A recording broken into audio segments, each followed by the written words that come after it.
Hello दोस्तों, नमस्कार। मैं अपने यूट्यूब चैनल में आप सभी का स्वागत करती हूं। बेटी विवाह गीत अच्छा लगेगा तो लाइक कीजिएगा और नए हैं मेरे चैनल पर तो सब्सक्राइब कीजिएगा और कमेंट में बताइएगा कैसा लगा मेरा गीत। सुतल रहली बेटिया माँ संगे से जिया हो, चिहुकी जिया राजास, चिहुकी जिया राजास।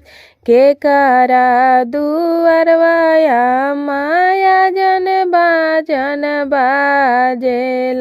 के कर जे आवेला बारात, के कर जे आवेला बारात।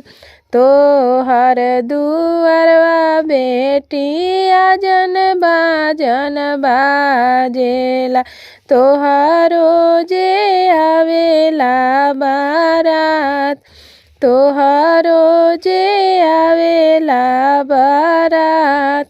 नाही सिखनिए आमा घर बरतनवा हो, नाही सिखनी राम के रसोई, नाही सिखनी राम के रसोई।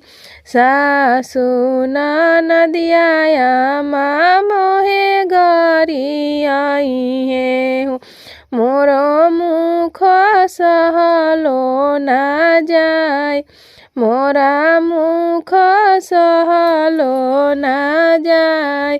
सिखिले हुए बेटी घर बरतनवा हो, सिखिले राम के रसोई, सिखिले राम के रसोई। सासु नदिया के मांगल गरिया हो, लिहा बेटिया चरा पसार।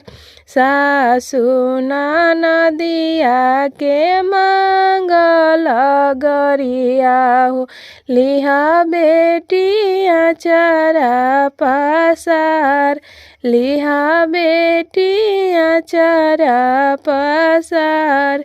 सुतल रहनी माया माँ संगे से जिया हो, चिहुकी जिया राजास, चिहुकी जिया राजास।